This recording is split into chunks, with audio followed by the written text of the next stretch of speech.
The crowd is already screaming before you see the light. You're standing in a tunnel beneath the arena floor, and the noise above you isn't excitement, it's hunger. 70,000 people packed into stone seats under the Roman sun, and every single one of them wants something from your body today. You don't know exactly what yet, neither do they. The gate in front of you is iron and oak. You can smell the sand on the other side. Blood and sand have the same smell after a while iron and earth. The same iron that's in your mouth right now from where you bit your cheek this morning without realizing it. Your grip on the sword handle is too tight. You know this. You can't make yourself loosen it. You are not Roman. You were never supposed to be here. 3 years ago, you were a soldier.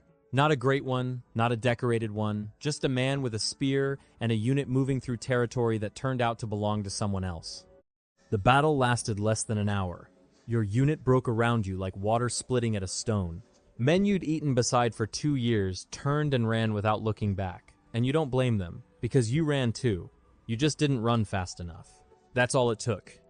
Capture isn't violent the way you expect. It's administrative.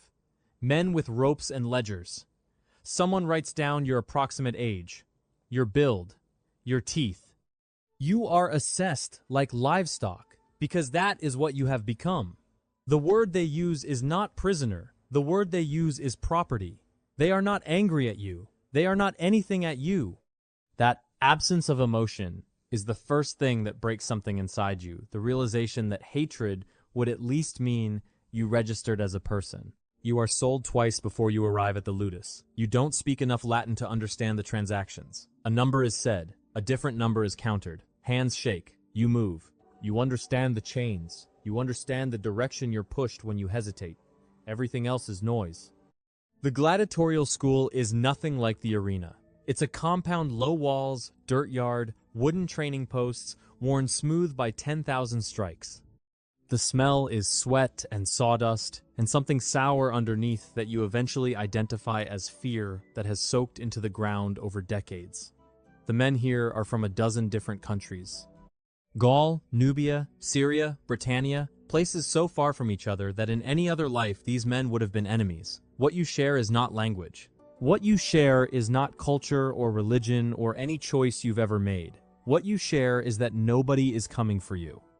The lanista runs the school. He is a compact man with the eyes of someone who has learned to see bodies in terms of capacity rather than humanity. He is not cruel the way you feared. He is something worse, indifferent. You are an investment. Investments are fed, trained, treated for injuries, given adequate sleep, not because you matter. Because damaged goods fetch a lower price. He watches your first training session with the expression of a man evaluating a horse's gait. When you finish, he says something to his assistant and walks away, and you spend that night wondering what was said and whether it matters. And eventually understanding that it doesn't, that your opinions about your own future have become the least relevant factor in determining it. Training begins before dawn. Every morning, straw mat, cold air, the sound of other men already moving in the dark. Somewhere in the compound, a fire gets started, and the smoke drifts across the yard, and that smell, fire, and cold air, and men waking will follow you for the rest of your life. You learn to fall before you learn to fight. Hours on your back in the dirt, on your knees, learning how to absorb impact without breaking. The trainer who runs this part of your education is a retired gladiator, with a scar that runs from his left eye to his chin, and he hits you deliberately, repeatedly, from angles you don't expect until your body learns to respond to impact without your mind's permission. This takes longer than he'd like. He tells you so. He is not unkind about it. He simply states it the way someone states weather. Then footwork. Then the wooden sword against the post. Same 7 strikes, same 7 strikes, same 7 strikes, until your shoulder feels like it will separate from your body, and you do it 50 more times anyway. You bleed during training more than you will bleed in the arena. This surprises you at first. The senior gladiators hit harder than any opponent you'll face in competition, because they are not trying to defeat you. They are trying to build something specific inside your body. Not muscle, not technique. Instinct. They want violence to become involuntary. They want your hands to know what to do before your fear has time to interrupt. It takes 8 months before it does. One morning you block a strike you never saw coming, and the trainer stops and looks at you differently and says nothing. That silence is the closest thing to praise you will receive for 6 weeks, and you will think about it more than you'd like to admit. What nobody tells you about the ludus is the waiting. Between training sessions, between fights, between evaluations, between everything you wait.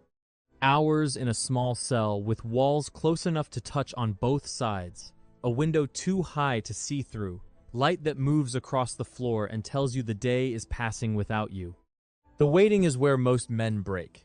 Not the beatings, not the hunger in the early weeks before your worth as an investment is established. The waiting. Because waiting is just you and your own mind, and your mind keeps returning to the same inventory, every face you won't see again, every place that no longer has any path leading back to it, every version of a future that closed the day you didn't run fast enough. The men who survive the waiting are not the ones who stop feeling it. They're the ones who find something to put in the empty space. Some men find gods. In your cell block, there is a man from Anatolia who prays 3 times a day with a focus so complete that the noise of the compound simply stops existing for him. You have watched him do this with something approaching envy. Some men find obsession with technique. They rehearse footwork in their cells at night, running sequences in their heads, turning every waking hour into preparation. Some men find each other, in the way that men do, when proximity and shared suffering strip away everything else, and what's left is just 2 people in the dark, trying to stay human. You find anger. Not the hot kind that burns out fast and leaves you stupid. The cold kind. Clean, low, sustainable, not directed at Rome specifically, not at the Lanista, not at any individual responsible for your situation, just a general, constant fury at the shape your life has taken. You keep it the way you'd keep a coal in your hands on a cold night.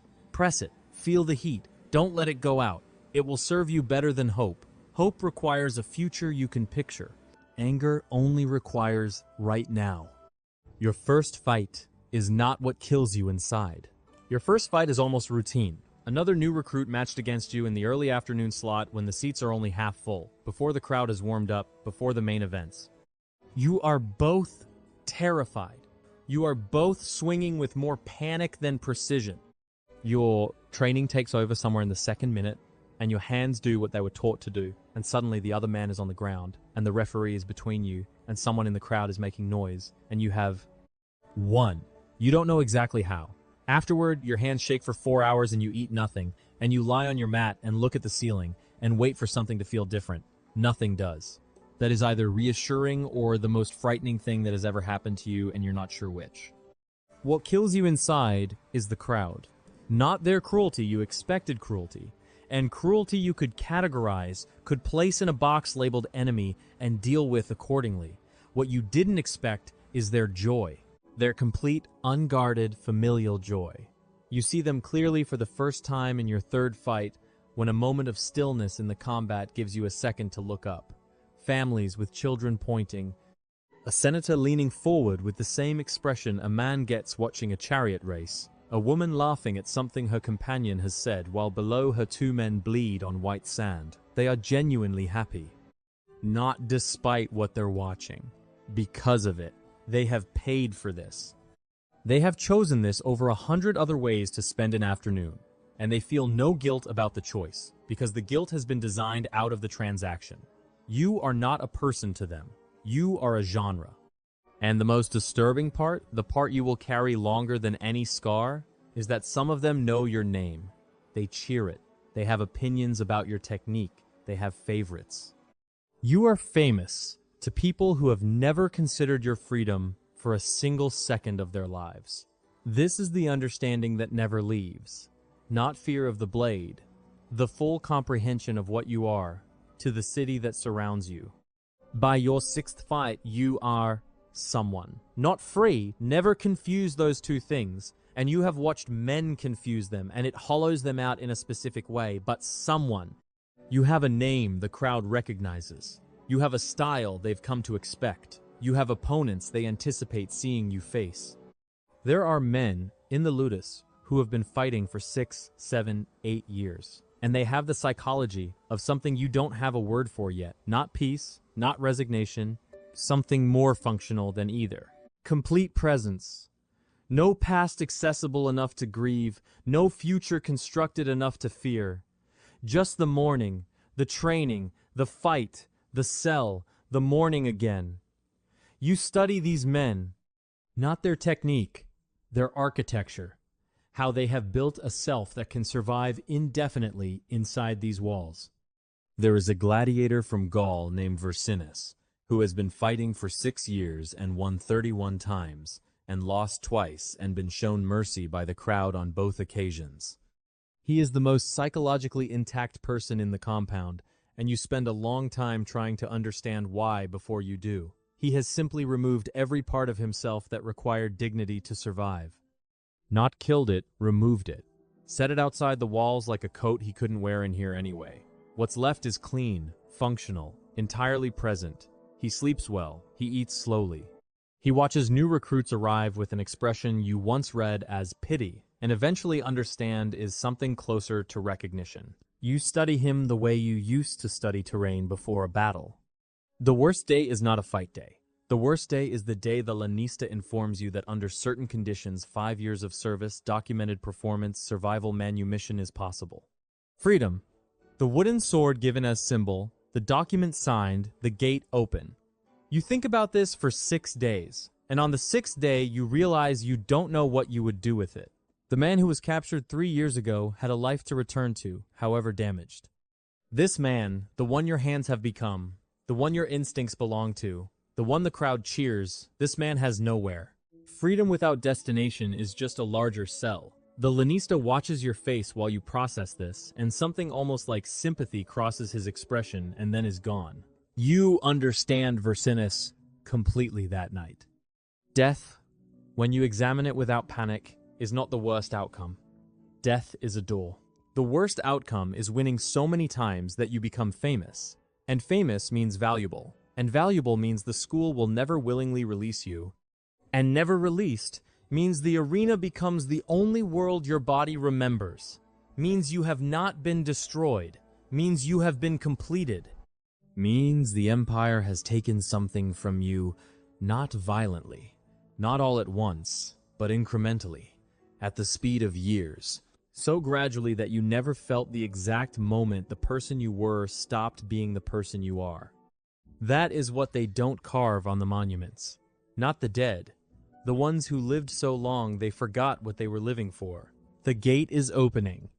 Light floods the tunnel and hits you like a physical thing. Heat and brightness and the roar of the crowd separating into individual voices and then collapsing back into one vast, indifferent sound.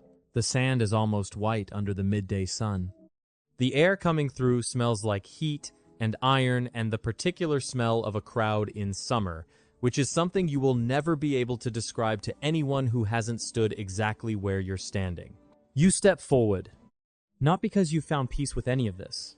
Not because the anger has resolved into something cleaner. Not because you believe in anything waiting on the other side of today. You step forward because it is the only direction that has ever been available to you since the day you didn't run fast enough, and because somewhere in 8 months of striking a wooden post before dawn, your body learned that movement is the only thing that makes the waiting stop. The crowd is saying your name. Tens of thousands of people who do not know you, saying the name of the man you've become in a place you never chose. You've stopped flinching at it. That should frighten you. In the part of you that is still the soldier who stood in a breaking line and felt the world change shape around him, it does. But that part has learned to be quiet when the gate opens. The man across the sand raises his shield. You raise yours.